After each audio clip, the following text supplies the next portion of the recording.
Bien, vamos a partir este nuevo taller de coyuntura, dando la bienvenida a todos ustedes y agradeciendo a nuestro invitado, Álvaro Iriarte, que como ustedes bien saben, es director de contenido del Instituto República, es académico también de la Universidad de San Sebastián, es máster en Artes Liberales en la Universidad de Chicago, donde además forma parte del consejo asesor de ese programa. Y somos amigos, hemos editado dos libros. Claro, pues lo más importante. Hemos editado dos libros juntos. Bienvenido, Álvaro, cuéntanos un poco qué son las cosas que tenemos que ver en estas nuevas elecciones presidenciales en Estados Unidos. Mira, hay varias cosas, pero tratemos de hacerlo cronológicamente. Lo primero que hay que tener en perspectiva, todavía no se han terminado de procesar los resultados, y eso plantea un desafío ya mayor y consistente para la democracia formal en los Estados Unidos, que tiene que ver con el recuento de votos. O sea, yo justamente mientras empezábamos, reviso acá, la elección fue el martes por la noche. Empezaron a votar anticipadamente en varios estados, y por ejemplo, un estado pequeño para el estándar de Estados Unidos como es Nevada, que tiene con suerte, perdón que suene despectivo, yo vengo de una región súper chica, irrelevante políticamente para muchos aspectos, pero un estado que tiene del orden de 1.600.000 votos, como Nevada, todavía no puede determinar quién ganó una elección al Senado, con un sistema mayoritario simple en formato uninominal, o sea, first past the post. El que saca un voto más se queda con el asiento. Y eso plantea una pregunta y un desafío futuro, porque no es primera vez que ocurre, ya ocurrió el 2022, ya ocurrió el 2020, que fue muy dramático, ya ocurrió el 2016, entonces algo está pasando. Ese es como un tema. ¿Vale? ¿Qué ocurre?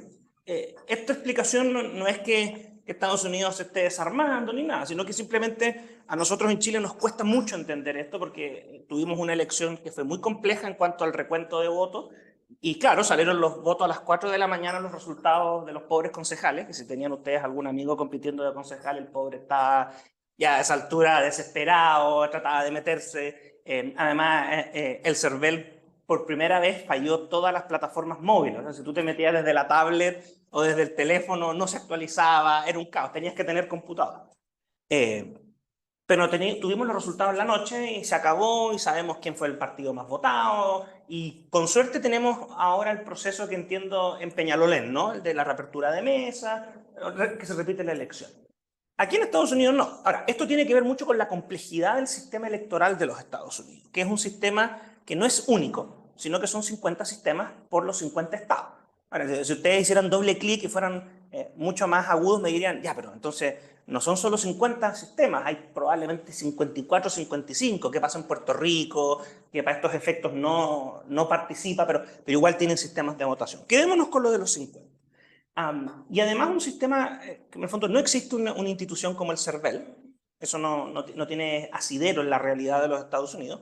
Cada estado lleva adelante la elección y en particular la única coincidencia que puede existir entre los 50 estados son en líneas generales. Primero que el secretario de Estado de cada estado es el encargado de las elecciones.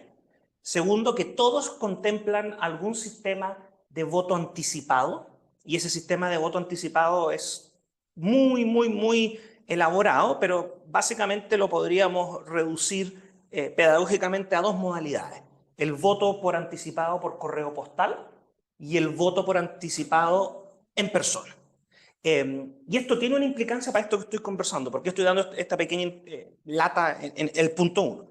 Porque una de las razones por las cuales no sabemos cuánto vamos a tener declaradas las últimas carreras en el Congreso o por qué se demoró es porque hay estados que cuentan los votos por anticipado primero, cuando se cierran los locales de votación, y hay otros estados que los cuentan al final, después de contar las votaciones que se han hecho en el día. Y eso te genera una distorsión. Porque, por ejemplo, Pensilvania es de los que cuenta después, Florida es de los que cuenta primero. Entonces, por ejemplo, cuando llega la hora de cierre de las urnas, en Florida se cierran las urnas, no hay nadie más votando, y lo primero que hacen es que los respectivos oficiales o encargados abren las buzones donde están todos los votos por correo y también las urnas donde están los votos por anticipado y los comienzan a contar. Y ese es el primer cómputo que tú recibes. Eso fue lo que pasó en el estado de Georgia, que cuando cierran las mesas y llega el primer cómputo, sale Kamala Harris con 60% de los votos. Y después el voto voluntario. Ahora, en este contexto, las elecciones tienen una complicación adicional, que es que al final del día tienes 50 elecciones en la práctica. Eso es como un primer punto, ¿ya? Y tanto de los temas que interesan como de cómo se desarrolla el proceso. Una cosa importante a tener presente es que los niveles de participación esta vez fueron muy similares al 2020, pero con una diferencia importante que nos permite entender los resultados. El 2020, en plena pandemia, como tantas otras cosas en Estados Unidos, se divide la actitud de las personas en base a líneas ideológicas o como dicen ellos, las party lines. ¿Por qué? Porque la inmensa mayoría, en el fondo casi el 80%, si es que no más, de la gente que votó por Joe Biden y que votó por los demócratas del 2020, lo hizo por voto anticipado y en particular por correo postal, para no concurrir presencialmente por el tema de la pandemia. Mientras que los que votaron por Trump y los republicanos lo hicieron en esa misma proporción el día de las elecciones.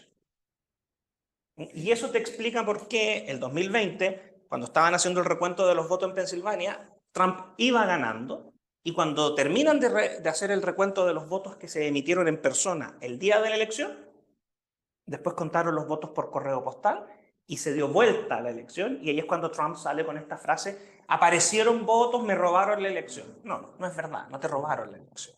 Simplemente que el Estado cuenta los votos después.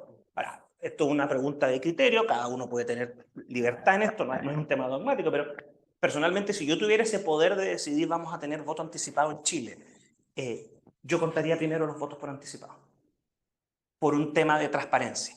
Porque tú en el fondo cuentas esos votos y dices, se acaba de entregar el 1, 2, 3, 4, 5, 20% de los votos escrutados y estos corresponden a votos por anticipado. No queda ningún otro voto que contar, pasamos a contar los votos en persona.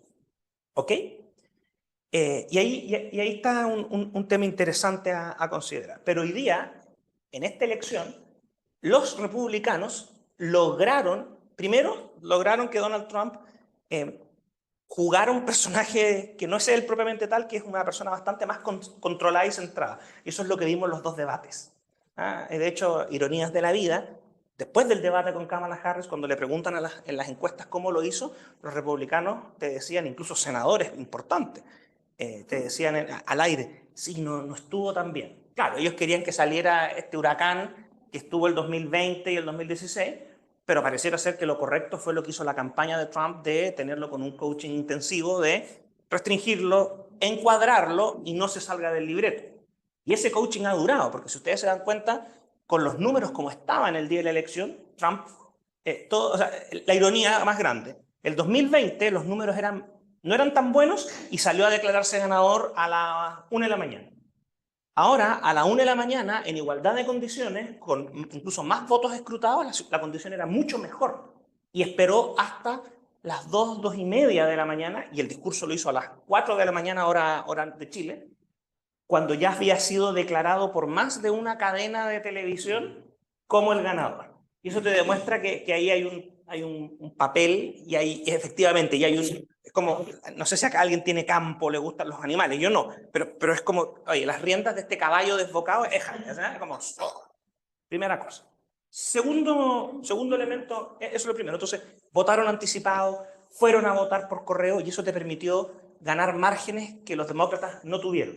Y eso te explica en algunos estados bisagras. O sea, los republicanos votaron anticipado y además fueron a votar el día de las elecciones.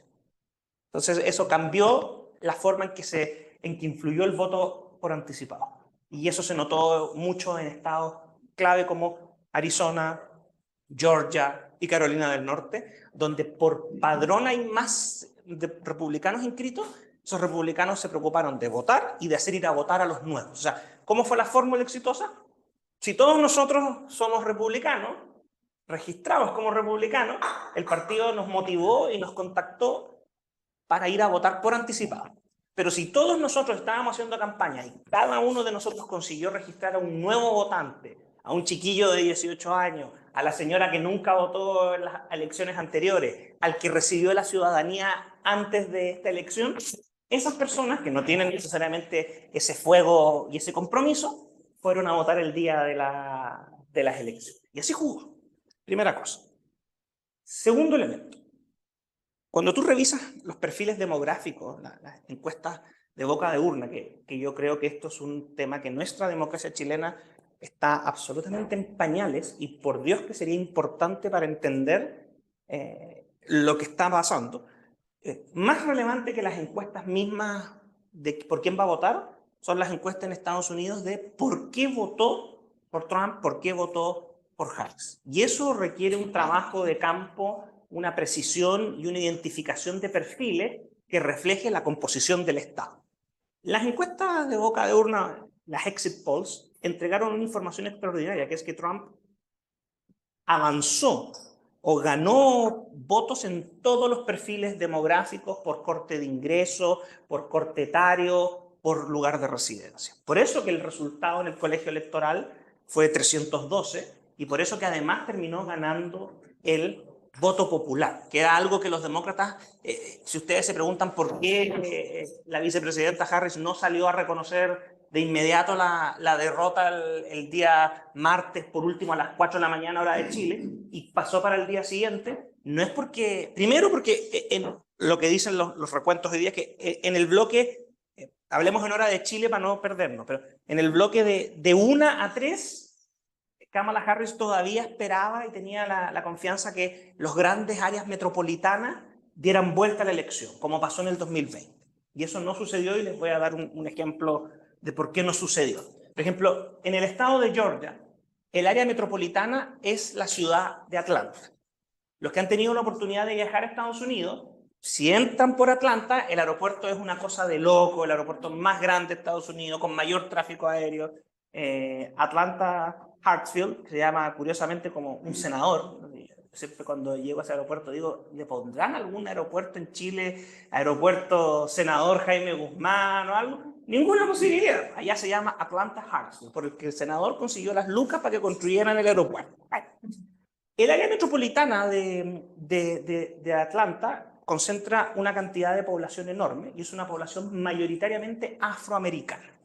Y una cosa que quedó clarísima en esta elección es que el único grupo de votantes que es absolutamente leal con los demócratas y que no, aunque perdió igual participación o aumentó Trump, como ustedes quieran verlo, pero que es leal por los números, que va sobre el 70% votando por los demócratas, son las comunidades afroamericanas y en particular las comunidades afroamericanas de las ciudades. Y Atlanta es el caso. Atlanta tiene alrededor suyo en total como 6 o 7 condados. Joe Biden ganó Georgia por ese mínimo margen de 0,2 puntos el 2020 por Atlanta. En el condado de Fulton, que es el condado donde está el Atlanta propiamente tal, Biden sacó 380.000 votos el año 2020 y Donald Trump sacó 137.000 votos. Esa es la proporción. Hay otras ciudades donde es peor. En Filadelfia la proporción es Biden o Kamala Harris 75% de los votos válidamente emitidos, Donald Trump 17, 19. Chicago es lo mismo, 80% Obama, Clinton, Biden, Kamala Harris, y el republicano que marca bien marca 21, 23, el que marca como Donald Trump 17, 15%. Bueno, Kamala Harris se escruta Fulton County y adivinen cuántos votos sacó Kamala Harris. 380.000 votos. Fantástico, extraordinario. Repitió la marca de Joe Biden. Entonces, cuando tú miras la foto en esa perspectiva, el comando demócrata está tranquilo y dice, vamos a ganar Georgia. Sí, pero ¿qué pasó? Que en un condado y en la ciudad de Atlanta, que es absolutamente desfavorable a Trump, se sacan los mismos 380.000 votos por los demócratas, pero Trump sube de 137.000 a 142.000 votos. 5.000 votos. La diferencia de Biden para ganar Georgia fueron 11.000. Y aquí Trump sacó 5.000 solo en este condado. Eso te demuestra que cuando te dicen que Trump ganó o tuvo avances en todos los perfiles demográficos, en todas las zonas geográfica, etcétera, es verdad, porque eso pasó en una zona adversa. En las zonas pro-Trump mantuvo o sacó más votación. Y eso al final del día produce que le gane cómodamente 2, 3 puntos en el caso de lo que fue Georgia. Y eso pasó en otras ciudades, pasó en otros lados. Y eso es una explicación que en el fondo nos lleva ya al tema un poquito más de fondo, no tan electoral, que es que lo que hizo Donald Trump estamos en presencia de un cambio profundo de la coalición de votantes. Como es un sistema bipartidista, tú no hablas de coalición. O sea, tú conversas con alguien metido en política de los Estados Unidos y no entiende esto de que la UDI se pelee con Chile Vamos, que republicanos no vayan en una misma lista. O sea, claro, una persona educada lo entiende porque sabe que en el resto del mundo existe un sistema multipartidista, ¿correcto? Pero el americano promedio, tú vas y le preguntas y dices, ¿cómo? ¿No son un solo partido? Digo, pero ¿quién es la derecha? No, tengo RN, la ODI, pero ¿por qué tanto? O sea, como, ¿qué sentido? Bueno, en ese orden de ideas, lo que importa entonces en Estados Unidos es quiénes votan, quiénes te dan ese apoyo. Y es lo que se conoce en la jerga política y también de historia como la coalición de votantes. Dos coaliciones de votantes importantes que cambian el curso de la historia en el siglo XX. La primera la encontramos en el año 1932, que es la coalición de Franklin Delano Roosevelt, la del Nuevo Trato, el famoso New Deal. Y esa coalición es una coalición muy particular porque aglutina a los sectores rurales del sur, a los sectores populistas de las praderas. Por las praderas me refiero a Minnesota, Iowa, Wisconsin, Michigan, no, los lagos, las Dakotas, qué sé yo, a los afroamericanos y al votante de los suburbios. Y es esa la coalición de votantes que da un golpe, reordena el mapa completo en 1932 y subsiste hasta 1980. Y es por eso que del 32 al 80, sin perjuicio de los cambios de presidente, las mayorías parlamentarias están en los demócratas. Los demócratas llegaron a controlar más de 60 senadores, por lo tanto tenían la posibilidad de clausurar el debate, de acusar constitucionalmente. Si ustedes revisan, ¿por qué Nixon renuncia? Nixon renuncia porque en el Congreso de Nixon, el año 73, habían votos de sobra para acusarlo constitucionalmente. Por eso renuncia Nixon. O sea, a ver, perdónenme, pero lo que hizo Nixon, o sea, lo que hizo Monsalve es 10 veces más grave que lo que hizo Nixon. Así de, y se los digo sin ser un fan de Nixon, un personaje trágico, es una historia notable, pero ese es el concepto. Bueno, esa coalición de votantes que les estoy relatando se desarma el año 80 con Ronald Reagan. Y Ronald Reagan da vuelta a la coalición de votantes completo y transforma entonces, dice, el voto rural, el voto de las praderas de nuevo, los habitantes de los suburbios y los profesionales que dejan las ciudades y comienzan a vivir fuera de lo que se llama propiamente tal las inner cities, o sea, la ciudad donde está el downtown. Y esta es la típica postal que uno ve cuando viaja, pero también en la televisión, en las series y en las películas. Estas casas donde todos tienen uno o dos autos, en vecindarios muy ordenaditos y que tú a lo lejos ves las construcciones en altura del centro de la ciudad. Y esa coalición da un cambio. Y esa coalición subsiste en la práctica, hasta el año 2000, donde comienza a resquebrajarse. Pero lo interesante es que del 2000 en adelante no hay una clara coalición, porque si ustedes revisan, tuvimos a Bush hijo, después tuvimos a Obama, después tuvimos a Trump, después tuvimos a Biden. En cambio, cuando entra la coalición de Roosevelt, tuvimos Roosevelt, se murió, Truman, dos periodos en la práctica, y después cambia Eisenhower, pero Eisenhower tiene que lidiar con esta coalición. Estos son los que te hacen ganar una elección o no. Cuando llega Reagan es lo mismo. Reagan, Bush padre, Clinton. Y Clinton es precisamente una figura para todos los estándares que responde al centro, si es que no al mundo moderado en la izquierda de los Estados Unidos. O sea, piensen ustedes que viene de un estado que es Arkansas, un estado que viene de la guerra civil, que tenía esclavos, no es de un estado bandera de los demócratas hoy día. Llevamos 20 años sin coalición, probablemente es el periodo más largo de ajuste. Algunos pensaron que la nueva coalición que iba a redefinir el mapa iba a ser la de Obama en 2008. Y eso no pasó. Y aquí lo que está pasando es que Trump irrumpe el 2016, pero la nueva coalición de votantes se empieza a fraguar el 2014. Y se empieza a fraguar porque se produce, primero, la elitización del Partido Demócrata. Los demócratas dejan de tener conexión, penetración popular o llegada con el mundo rural. Desaparecen los demócratas del mundo rural porque se van concentrando en los campus universitarios y en las grandes ciudades, y son todos, además, da lo mismo que sean hombres o mujeres, pero con estudios superiores. Da lo mismo que sea pregrado o cualquiera de las variantes de posgrado. Pero comienza una elitización del votante y del donante del Partido Demócrata. Primero aspecto. Segundo, los demócratas comienzan entonces a abrazar cada vez con mayor facilidad y con mayor estridencia lo que se conoce hoy día como la cultura woke o en el fondo la agenda woke. Y comienza un proceso de purga dentro del Partido Demócrata en donde tú barres con los últimos elementos que te quedaban de la época de la coalición de Bill Clinton e incluso de Roosevelt. O sea, hoy día tú, hace 10 años atrás, 10 años, 2014, tú todavía podías encontrar diputados o senadores demócratas pro vida. Tú todavía podías encontrar gobernadores demócratas que no estaban dispuestos a vulnerar el derecho de los padres en materia de educación de sus hijos, el derecho preferente. Hoy día tú ya no encuentras ninguno de esos. Hace 10 años tú todavía encontrabas demócratas, ya sea en cualquiera de estos cargos, que estaba dispuesto a decirte hay que cortar el gasto, disminuir el tamaño del Estado y eventualmente recortar impuestos. Hoy día tú casi son animales en peligro de extinción. Y eso te produce un cambio. Segundo, a mí no me gusta hablar de clase, podemos discutir esto, pero a mí no me gusta hablar de clase, pero la traducción es más fácil. Entonces, en Estados Unidos existe un cliché que habla del white collar y del blue collar, que no sé si lo han escuchado, pero es muy práctico.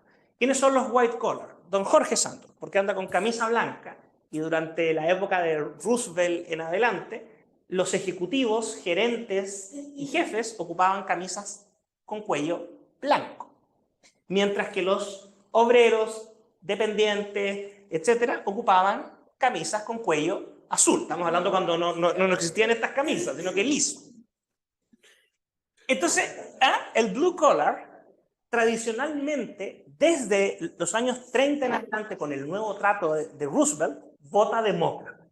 Y el blue collar, no hay que confundirse, no significa que sean de bajos ingresos, porque si tú estás trabajando en una industria altamente especializada y no requieres un bachelor, ni mucho menos un master degree, ni por si acaso un PhD, puedes tener, o podías tener, no sé cuándo tenga que cortar. No, está muy entretenido. Tú puedes tener una calidad de vida de suburbio, con 2 vehículos, puedes tomar vacaciones, puedes viajar dentro del país, tienes un programa de salud, porque no cooperas tú, pre-reformas del 2000. Y el blue collar se convierte entonces en la piedra angular de los demócratas. Piensen en la industria automotriz. Michigan, Detroit. No vayan por si acaso. Si no tienen que ir por trabajo, no tienen nada que hacer en Detroit hoy día, porque es un desastre. De eso podemos conversar después. Yo, las veces que manejé desde Chicago a Michigan, pasaba, veía el letrero y decía Detroit. Y yo le decía a mi señora, no tenemos nada que hacer ahí. Seguíamos de la, porque es una ciudad que está quebrada. En Estados Unidos las personas de derecho público quiebran. No existe esa ficción que en Chile, que no quiebra, el rescate, entonces la universidad está hasta acá, la de Aysén, y no le pasa nada. No, allá la ciudad es quiebra. La próxima que va a quebrar es la ciudad de Chicago. Y ahí les quiero encargar cómo va a ser el efecto mediático. Bueno, y en Michigan tienes, por ejemplo, los sindicatos. United Auto Workers, UAW, uno de los sindicatos más poderosos que tiene a todos los trabajadores de la industria automotriz. Los de Ford, los de la General Motors, los de la Chrysler, los de la Jeep, antes que se fusionaran, etcétera, etcétera, etcétera. Ese es el blue collar. Ese es un voto demócrata del 30 en adelante. El 80, con Trump, perdón, con Reagan, ese se parte y empiezan a votar algunos por Reagan. Por Obama votaron. pero esos mismos empezaron en el 2014, antes de Trump, a dejar de votar por los demócratas. Y en esto es súper importante. A lo mejor cometí un error de no decir que el voto en Estados Unidos es inscripción voluntaria, voto voluntario. Tú, cada ciclo electoral tienes un periodo para inscribirte si quieres votar. Entre las anécdotas, hay estados que te permiten registrarte el día de la elección. O sea, por ejemplo, ustedes están, toda esta mesa está desafecta de la política porque todos prometen y no cumplen, todos son iguales, todo es lo mismo, pero de repente van caminando por aquí, pasan por el local de votación que, como ya está cerrado todo lo que quedaba en el almacén de París del Lion, lo transformaron en un local de votación. Ustedes pasan y van viendo van escuchando un podcast o van viendo un video y ven un anuncio publicitario de Trump que les encantó, miran, dicen, ¿sabes qué? Voy a ir a votar por Trump. Y pasan, llegan, entran al local de votación, hablan con la señora Juanita, que está a cargo del local, y le dice, quiero registrarme. Sí, claro, se quiere registrar como demócrata, republicano o independiente. No, no, como independiente, súper. Usted se registra y dice, y quiero votar, pase a votar. Eso en Chile es impensable. Acá te cierran el padrón, cambia el tiempo para el cambio de domicilio, cuando había que inscribirse tenías que estar inscrito con la edad al día de la elección. Allá. Entonces, cuando yo te digo dejan de votar, no significa que pasen a votar por otra opción, sino que se restan del proceso. Eso empezó a ocurrir entre el 2000 y el 2014.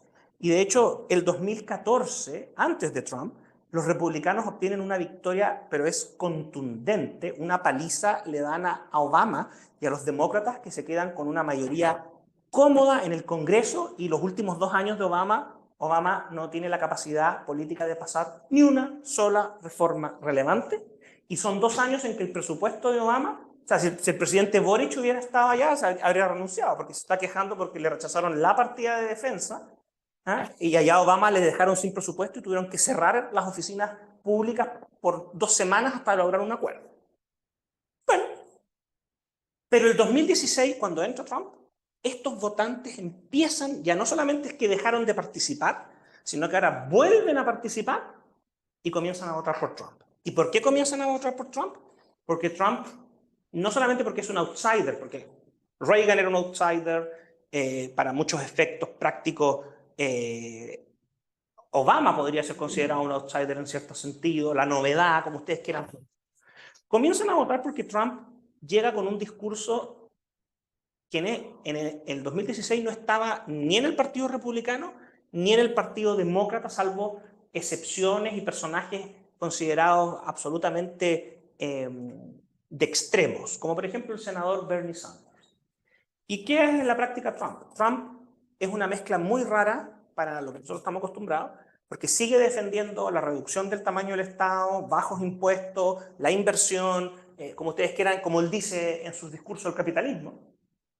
Pero al mismo tiempo que está en una misma actividad con gente diciéndole te voy a bajar los impuestos para que te quede más recursos en tus bolsillos y tú puedas tomar tus decisiones, pero tenemos que proteger la industria, voy a colocar aranceles y tarifas a las importaciones de los países que están haciendo competencia desleal con los productos norteamericanos.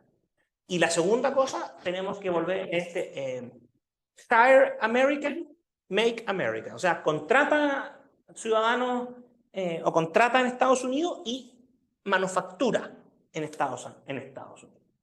Y eso es una de las razones, la primera razón de por qué estos grupos de blue collar comienzan a votar por Trump en el 2016, siguen votando por figuras en el 2018, lo vuelven a votar en el 2020, aunque Biden logra recuperar parte, y lo votan en masa ahora, porque claro, cuando tú ves a Kamala Harris no tiene ningún punto de identificación con el votante blue collar de Michigan, de Wisconsin, hoy día, porque Kamala Harris viene de California, estudió en la universidad, fue fiscal y se dedicaba a la política. ¿Les suena la historia? En el fondo, salió de la universidad y entró a trabajar como fiscal de distrito. Es como salir de la universidad, da lo mismo si te titulaste o no, y entraste a trabajar como diputado. Ese es el concepto. Primera figura. No existe, no sabes lo que es estar en Michigan y que te cierran una industria porque esos trabajos se fueron a China. No sabes lo que es estar en Wisconsin y que tengas dificultades para pagar tu cosecha. No sabe lo que es estar en Pensilvania y que cierre la industria siderúrgica. Y ahí yo creo que hay un tema súper importante, una nota, dado que ustedes trabajan aquí varios en la Jaime Guzmán y otros tienen una vocación por las ideas de Jaime, como yo las tengo, hay que poner mucho ojo en lo que está pasando con la siderúrgica en Huachipato y con la ENAMI en Copiapó, con la Fundación Hernán de la Lira. Yo no digo que haya que salir a hacer un rescate o hacer una empresa estatal, no, yo no me salgo de todo, pero hay que ver qué pasa. Y hay que ver, por ejemplo, si parte importante del avance de los social cristianos en la zona del Biobío, más allá de la fuerte presencia del voto evangélico que ya todos lo conocemos, también se debe a que quizás ellos tienen una aproximación distinta a la situación que ocurre con las familias que van a quedar sin empleo en la industria siderúrgica y que no van a tener capacidad de reconvertirse. Porque si tú jubilas a una persona que tiene 60 años, un hombre, antes de que llegue a los 65, o jubilas a una mujer porque la despides en el fondo, de 55 años, que lleva 30 años trabajando en la industria siderúrgica o metalúrgica, ¿qué pasa? Lo mismo en ENAMI. Y eso pasó con Trump. Y en el fondo ustedes pueden cuestionar el tema de los aranceles, pero hasta la fecha ni Kamala Harris, ni los demócratas, ni los republicanos tradicionales han dado una respuesta de cómo revertir el cierre de las fábricas en el Medio Oeste, que deja a la gente cesante y las manda a una situación de estado de vida de pobreza.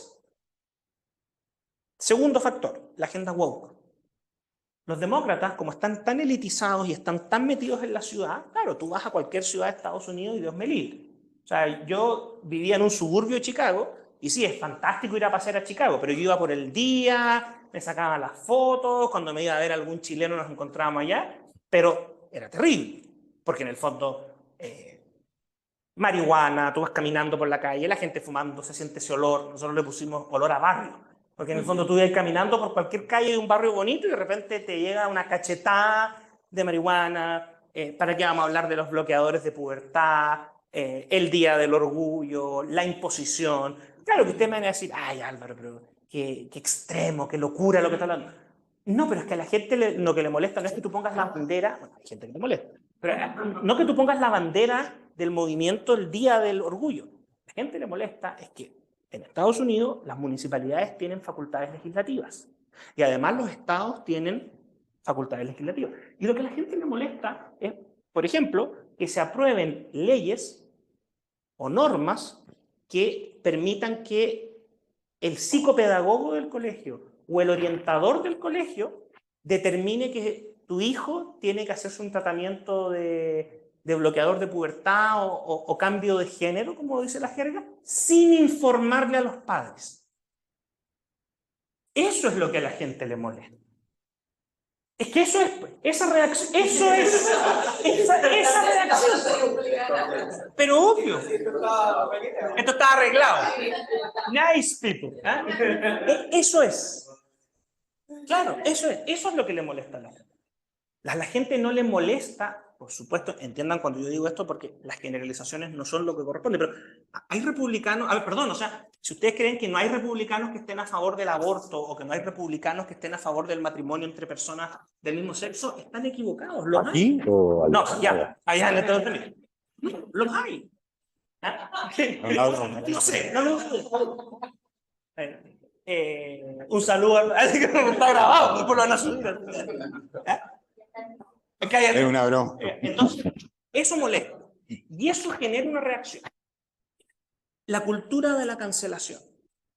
La cultura de la cancelación también, porque en el fondo Estados Unidos se construye como país, su identidad tiene que ver con poder reírte del rey de Inglaterra, de poder cuestionar y criticar ácidamente, de poder escribir y publicar sin censura. O sea, en Estados Unidos jamás ha existido el concepto de censura previa. Lo único que existe es que tú puedes ir a un tribunal reclamando daños morales, perjuicios, que eso es un juicio largo y se debate. Pero esto de que hay una suerte de no, esto no lo podemos publicar, o qué sé yo, eso no existe. Y la gente, principalmente en los suburbios, que son estos grandes polos de habitación que pelean de un lado a otro los políticos, y en el mundo rural se siente basureado, se siente menospreciado y se siente discriminado. Miren lo que estoy diciendo, por la élite de las ciudades, que además es al mismo tiempo élite económica y élite cultural. Entonces, ¿cómo se refleja eso? Miren quiénes apoyaban públicamente a Trump y quiénes apoyaban públicamente de esta figura a Kamala Harris. Bill Gates con Kamala Harris. Por eso que cuando Elon Musk rompe y dice yo voy a apoyar a Trump, es la gran noticia. Vean el tema de los artistas, que eso lo conocemos en Chile. ¿Eh? O sea, eso está más que claro. Lo relevante es que parece que ni allá ni acá están moviendo la aguja, lo que habla muy bien, y creo que da piso para rechazar el aumento presupuestario del Ministerio de las Culturas. Porque en el fondo a nadie le importa si los artistas se quedan sin los que hacen campaña. Pero miren lo que les estoy diciendo. Y eso tiene un efecto. Entonces, esto es lo que está pasando en Estados Unidos. Ahora, para cerrar, Claudio, y abrir las conversaciones y todo. La victoria de Trump es notable, pero es de él. Y si ustedes revisan los números del Partido Republicano, claro, las noticias, y de hecho a mí me va a estar con el amigo de todos ustedes, Daniel Matamala. Entonces, Daniel Matamala, cuando ya Trump era claro que ganaba, una de las preguntas que me hace es como, ahora, pero Trump va a controlar el Congreso y la Corte Suprema, no va a tener contrapeso. Falso. Por dos razones. Primero, porque en el sistema de peso y contrapeso de los Estados Unidos, tan importante como el ejecutivo, el legislativo y judicial, que me imagino yo el área acá legislativo lo tiene súper claro, es el federalismo. Tú desde los estados, y en ese sentido hay una correlación con Alemania, pero, pero son distintos, es mucho más fuerte. O sea, yo en Estados Unidos soy el gobernador regional de Aysén, y no me gusta, miren el ejemplo que les voy a dar, porque no estoy hablando de que mi Congreso legisle un impuesto más bajo, que eso está muy bien para combatir. Pero si yo soy el gobernador regional de Aysén y no me gusta una norma administrativa, por ejemplo, de las caletas con perspectiva de género, para poner un ejemplo famoso en Chile, yo, gobernador, hablo con mi fiscal regional, que no es como los fiscales regionales que tenemos acá, y le digo, oye, demanda en la Corte, quiero bloquear el cumplimiento y la obligatoriedad del acto administrativo del presidente de la República porque vulnera la Constitución y las leyes de Estados Unidos. Y eso pasa todos los días. Y da lo mismo cuál administración sea. Y ahí tienes un sistema de pesos y contrapesos que lamentablemente, no estoy diciendo que tengamos que hacernos federales porque nosotros terminaríamos probablemente como Argentina y no como Estados Unidos, y eso es importante hacer el punto, pero ahí tienes una forma de peso y contrapeso.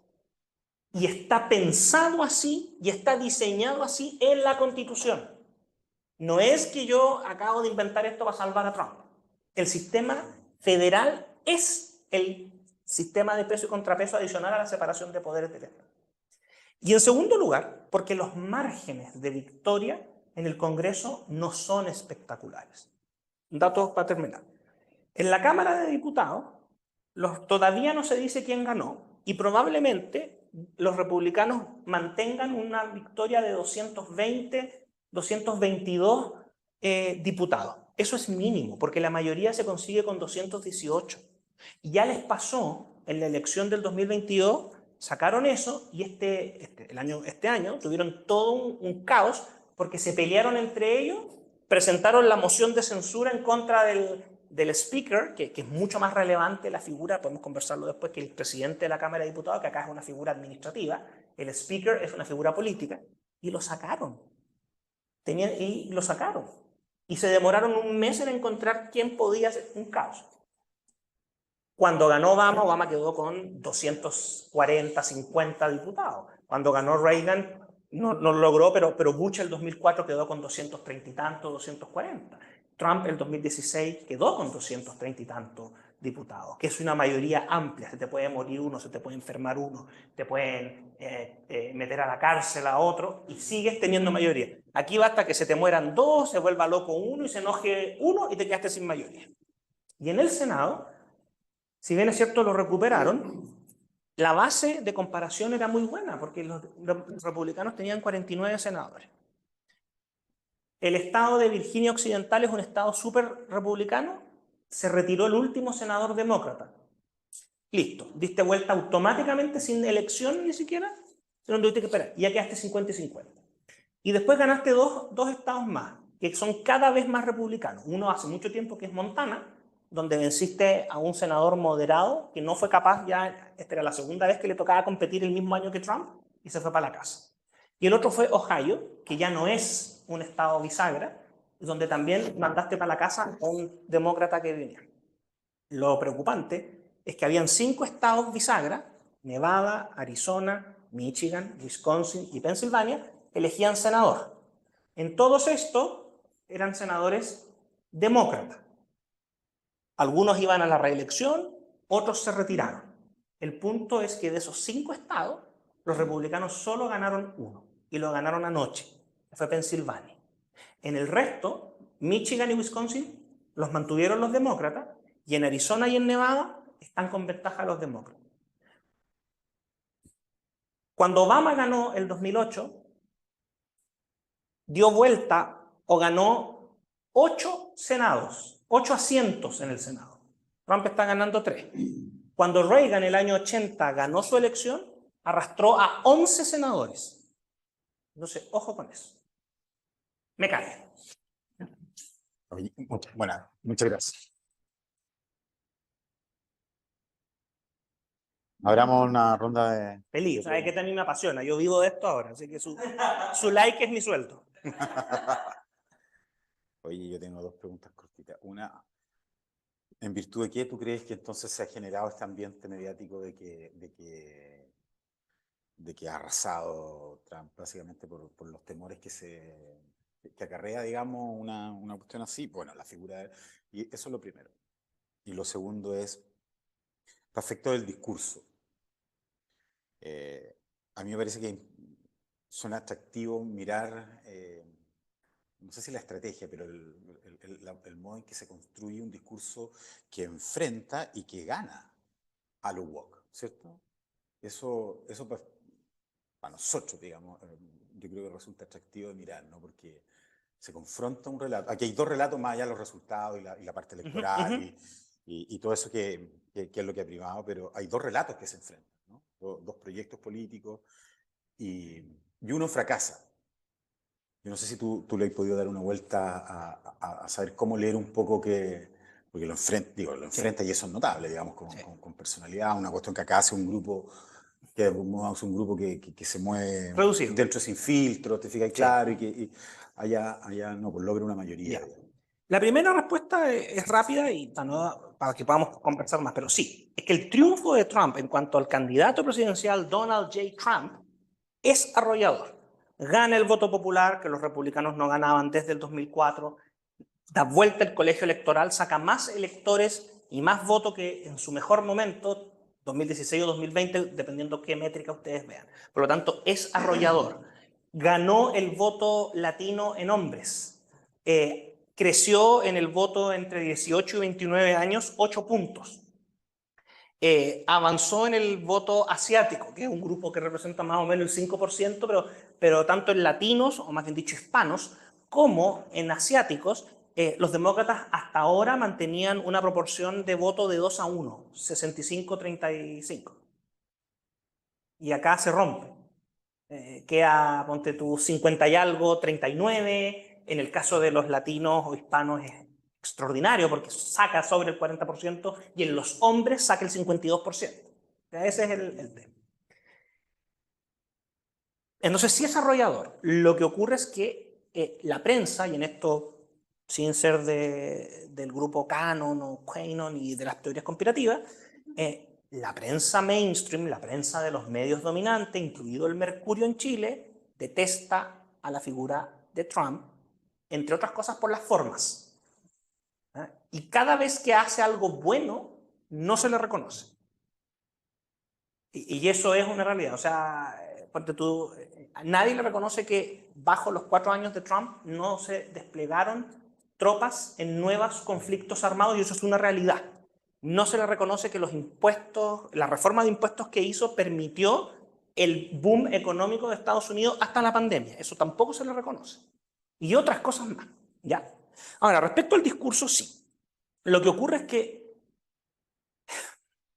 Estados Unidos es una sociedad que desde sus inicios está polarizada. Y a diferencia nuestra, que si yo le hiciera una encuesta acá, ¿ustedes creen que la polarización es mala?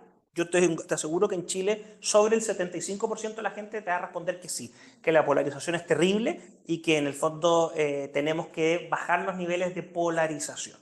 Y eso es por un concepto que se confunde, porque una cosa es la odiosidad, animadversión y en el fondo sello o sesgo ideológico, y otra cosa muy distinta es la polarización. Te voy a poner un ejemplo.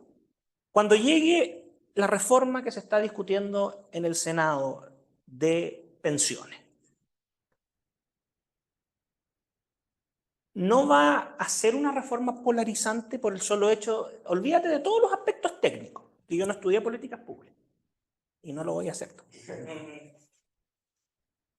Pero sale a la calle y esto es tan sencillo como la gente que te dice el 6% es mío o hay que ser solidario. Pongámoslo en términos burdos. Ya, eso es una polarización. Porque la gente no te va a entender o no va a aceptar o no va a valorar el término intermedio. Y eso tiene repercusión política. Y la vimos, porque por ejemplo, ¿qué está pasando hoy día? La Cámara de Diputados, donde la oposición, y en particular la oposición de derecha, tiene minoría, fue capaz de votarle en contra el artículo del 6% adicional y le sacó la fórmula de 3-3, o sea, no hubo necesidad, ¡pum!, para la casa. Eso es un gol. Si ustedes me preguntan a mí, yo creo que ustedes, los que trabajan acá en la Jaime Guzmán, también lo vieron. Nadie daba un peso porque esa reforma saliera sin un reparto de 4-2, 3-3, o sea, ya todos estábamos como chuta, hay que ver, hay que dar la pelea, pero esto, y los diputados, no me pregunten cómo, lograron ordenarse, ponerse de acuerdo y la bajaron. El Senado está negociando, y el Senado va a negociar las pensiones. Da lo mismo que sea 0,3, 1 o 2, eso va a ser un elemento de polarización. Y el mismo grupo que está en sin filtro va a ser el que se va a beneficiar, porque esto no es de ser animadversión, pero cuando yo salga a hacer campaña, en próximo año, en la elección legislativa, si yo sé que este es un tema importante, en ciudades tan distintas como puede ser Copiapó, que es marxista, y, no, Valdivia también, pero Los Lagos, la región de Los Lagos, Puerto Vara, no sé, tiene un... Ese bueno es verdad, ahora hay que esperar, no, pero por la alcaldía, como... Sí, fue mala. Se perdió, es verdad. Ya, no, Chillán, no sé, tiremos algo. Pero si la gente, a la gente que ya saben, oye, ya, una en que todos estemos de acuerdo, Santiago Centro. Entonces, ¿qué pasa ahí? La gente va a seguir, te va a decir, mi 6%. Y los diputados que van a la reelección, que votaron en contra de entregar lo que sea el porcentaje, y que salieron a defender el 6% es tuyo, es de la gente, y la cuestión, que después, no, es que el acuerdo, la gran unidad, hay que bajar los niveles de polarización. Veamos cómo les va. Porque no hay que confundir polarización con animadversión, con odiosidad, son cosas muy distintas. La polarización aumenta la participación. Porque cuando la gente te dice todos son iguales, todo es lo mismo, porque no hay contrastes, pasan dos cosas. Uno, caes en la descalificación. Entonces ya no discutes ideas, no discutes proyectos, sino que, no, es que Claudio Arquero es fome. No, es que Álvaro Iriarte es flojo. Vean los niveles de los debates de los gobernadores regionales, por ejemplo. ¿No? Entonces, sí, hay que salir. Y el diagnóstico es que se enfrenta desde los principios y tú puedes buscar la forma. Puede ser estridente, puede ser reflexivo. Eso ya depende tanto del candidato, del mensaje que se quiere comunicar y del entorno en el que tú vas. Pero el punto que sí es una cosa para notar es que, independiente que sea voto voluntario obligatorio, hay temas que generan movilización en la sociedad moderna. Y en Chile no es la excepción. Y si tú no defiendes posturas en esos temas, alguien ocupa tu espacio. Que en mi humilde opinión es la razón de por qué en esta elección, sin perjuicio que los números aparecen bastante buenos en general, republicanos y socialcristianos logran alcaldías, logran entrar en los consejos regionales, logran entrar en los consejos, porque defienden posturas que tú podrías calificar de polarizar. Y no tienen problema para defenderlo. Podemos discutir si las defienden bien, si están bien argumentadas, si la forma es la correcta, y eso es fantástico que lo discutamos, Claudio. Pero el mensaje es uno solo. Álvaro, muchas gracias por la exposición. Realmente muy entretenido el taller. Mira, yo tengo una pregunta en cuanto a cómo ha cambiado el votante de Trump, particularmente el cómo conquistó el voto joven, ¿no? Particularmente creo que Sí. en hombres jóvenes. Pensando un poco en cómo se desarrolla la lógica electoral en Chile, en que nosotros decimos, y el Frente Amplio y Boric probablemente va a salir electo nuevamente porque su base de votantes es bastante joven y le quedan varias elecciones en fondo en el cuerpo todavía. ¿Sería replicable algo así en Estados Unidos? ¿Uno podría, no sé, empezar a afirmar que existe esta nueva base de votantes de jóvenes en Estados Unidos que está dispuesto quizá a volver a votar por estas ideas? Sí. Lo que pasa es que sí, y acá en Chile podría tener un efecto muy rápido. La generación, yo tengo, según dice la ley, 39 años. Por lo tanto, soy de la generación del presidente y es una generación, si pudiéramos ocupar etiquetas y reduccionismo, es una generación culturalmente socialista y que además decidió abrazar, pero feliz, toda la cultura woke. Pero, por ejemplo, la generación que viene mucho más abajo, o sea, si tú tienes la oportunidad de interactuar con jóvenes que están bajo los 30 años hoy día, esa generación hay muchos más componentes conservadores y libertarios. Hay una tendencia mundial que es que en los grupos jóvenes las mujeres se han vuelto cada vez más liberales en materias valóricas sociales, por ponerle una etiqueta, y los hombres se han vuelto más conservadores. Pero eso no es suficiente, porque Trump también obtuvo cierto crecimiento en el voto de las mujeres, y eso tiene que ver con estas tendencias. Probablemente para entrar con esa generación hay que entender algunos conceptos. O sea, esta gente que hoy día tiene 19, 25, hasta 30 años, hay muchos influencers, hay mucha gente que derechamente quiere eliminar oficinas del Estado. No sabe cuáles, insisto, nos falta el detalle de la política pública. Milei es el mismo fenómeno. Lo que ocurre es, la pregunta de fondo es si nuestra derecha política, en el amplio espectro hoy día que existe, está dispuesta a conectar con estos votantes en el entendido de decir, con números en mano, dentro de lo posible, diría don Patricio Aylwin, en la medida de lo posible, de decir sí, voy a inventar, tenemos que eliminar el Ministerio de Bienes Nacionales y transformarlo en un departamento de vivienda. Porque eso fue el discurso de Elon Musk. Elon Musk nos va a hablar, y además fue a hablar del tema de libertad de expresión. Ahí hay un tema importante.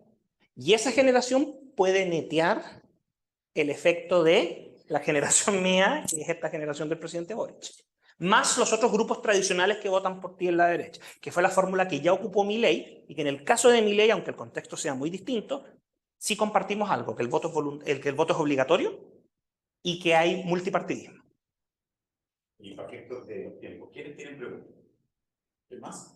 ¿Tú, Carolina? Quiero ir a una votación al comentario reciente. ¿Querías hacerlo ahora? Yo creo que los jóvenes quieren menos burocracia. Sí, eso es. Sí, correcto. Pero ¿cómo se traduce eso políticamente? Menos Estado. Punto. De ahí, por insisto, yo no soy político público. Y ahí le corresponde a otro. Yo también le quería agradecer el taller, está muy bueno, de un tema del cual hasta el martes no cachaba nada, así que uno aprende con estas cosas. Mi pregunta es más histórica que actual, en el sentido que usted mencionó que los demócratas se habían como ideologizados, si uno lo puede llamar así, que habían abrazado cierta, bueno, una agenda ideológica y que eso había causado una purga y todo eso. ¿Qué era lo que definía a los demócratas antes? ¿Era algo más de clase? ¿Les importaba más la clase? O sea, yo no soy el CEO, estoy más abajo, me afectó la Gran Depresión. ¿Qué era lo que unía a los demócratas y lo hacía? Ya.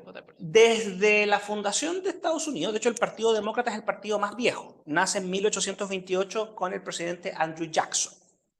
El Partido Demócrata era el partido del mundo agrícola y el partido de la esclavitud. Eso es importante. Es que es muy importante. Muy importante. Ese era el contenido del partido y que se oponía a el Banco Central, la Reserva Federal, y que estaba también por las tarifas, pero ese es el Partido Demócrata del siglo XIX, el Partido Demócrata que va a la guerra, etcétera, etcétera, etcétera. Y subsiste ese partido hasta Franklin Delano Roosevelt.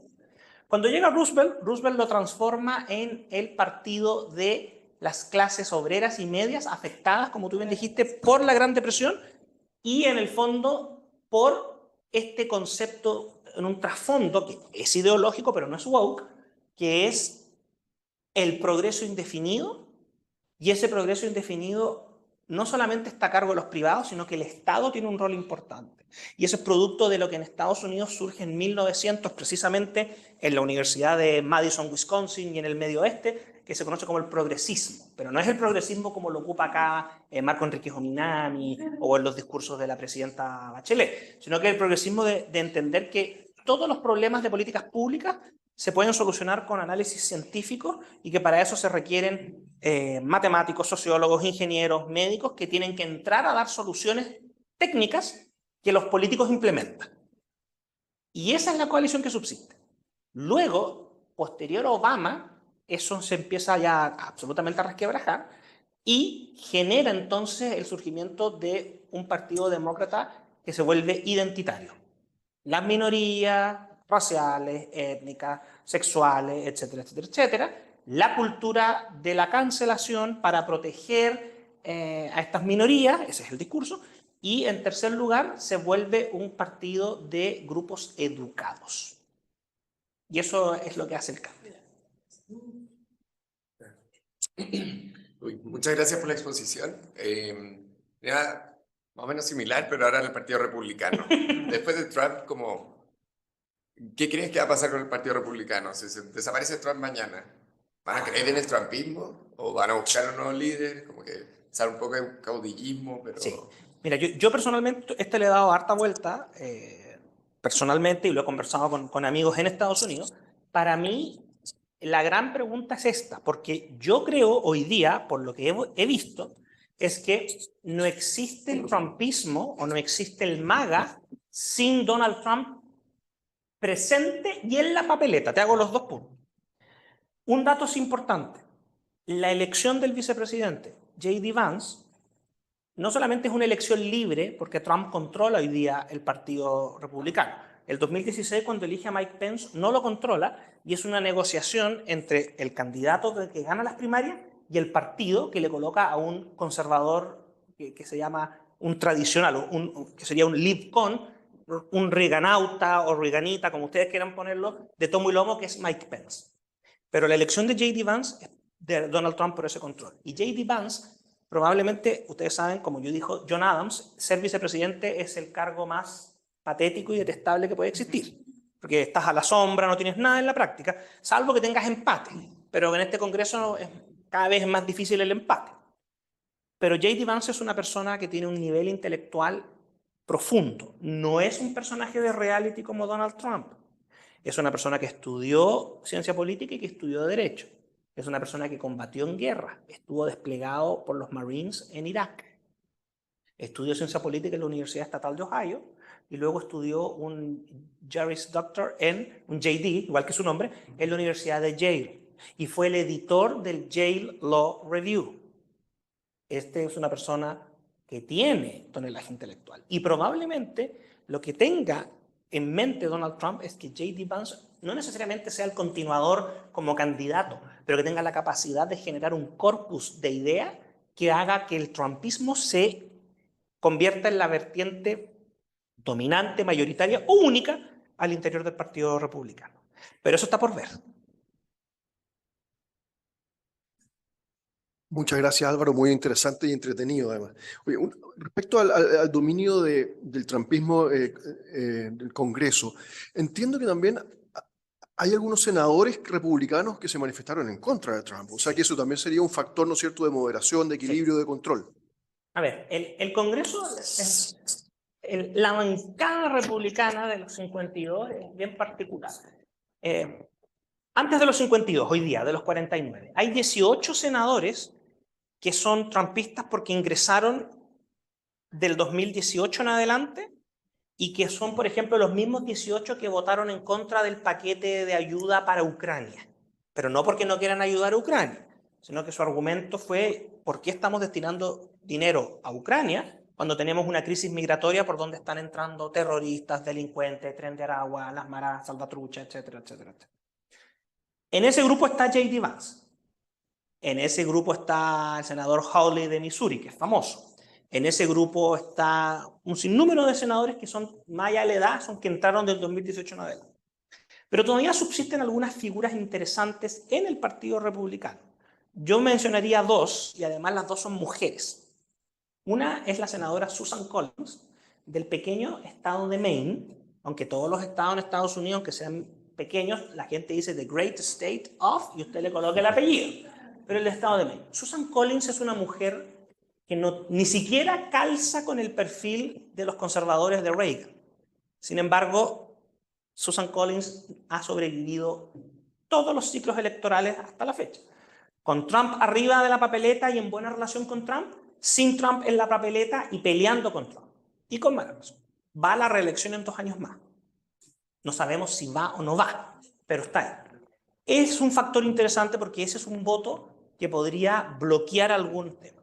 Y el otro caso que es muy interesante es la senadora de Alaska, Lisa Murkowski, que tiene muchas particularidades, entre otras cosas porque Alaska es un estado muy republicano, pero no es tan conservador, es más bien libertario. O sea, es un estado que no tiene impuesto a la renta, pero que tiene también legalizado el consumo recreacional de la marihuana. Claro, que vivir allá, pagar y más encima, claro, está bien. Es un buen punto, no lo había visto desde esta perspectiva. ¿Ya? La senadora Murkowski públicamente ha peleado con Trump, entre otras cosas porque ella votó a favor del impeachment de Trump. ¿Ya? Sí, no. Efectivamente. Algunos dicen que es como nuestro... Usted no le voy a dar nombre porque esto está siendo grabado. Hay senadores que pueden tomar esa actitud.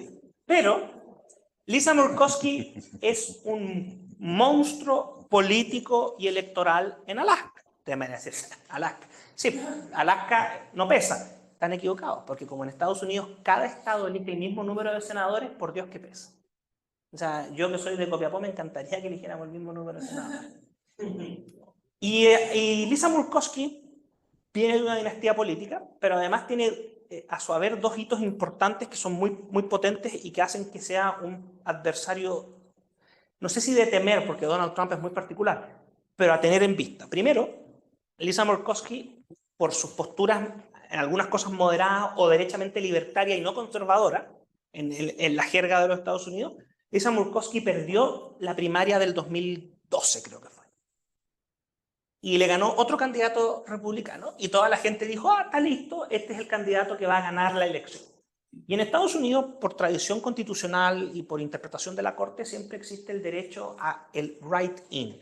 Que de hecho, si ustedes revisan una papeleta para estos cargos, vienen los candidatos que se inscribieron en el CERVEL, pero tú como ciudadano tienes derecho a escribir a mano el nombre de la persona que tú quieres que sea electa, porque eso es un derecho de cómo se entiende la república representativa.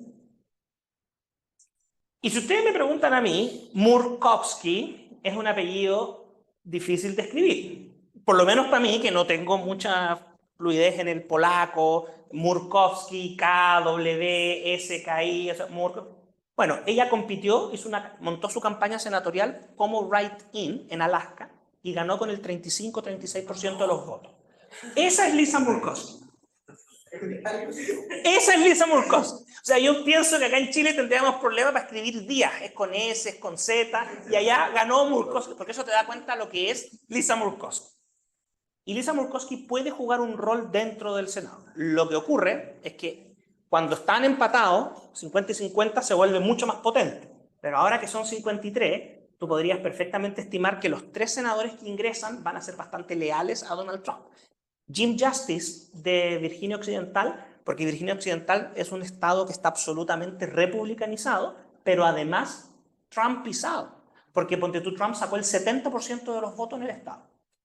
Y por lo tanto, Jim Justice, que es gobernador y que ahora pasa a ser senador, que se ha hecho famoso, búsquelo, el que tiene un perrito bulldog y que anda con el perro bulldog para todas partes. No sé si es perrito de compañía, de terapia, o alguien le dijo que con eso ganaba votos, pero anda con el perro para todas partes. Jim Justice. ¿Ah? Claro que ya, Jim Justice. En Ohio, Bernie Moreno es un hombre de Trump, en el sentido de que Trump salió a hacer campaña con él, le dio el apoyo, fue candidato único gracias a Trump.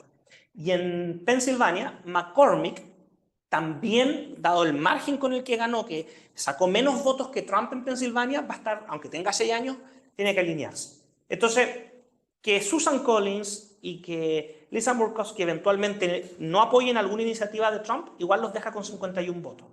Y sabes que vas a tener 18 completos. Y además se produce otra cosa, Jorge, perdón, que van saliendo algunos senadores históricos. Por ejemplo, en enero sale de jefe de la bancada de la minoría en el State, Mitch McConnell.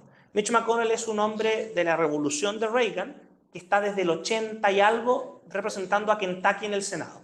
Deja de ser el líder de la bancada, pero además se retira.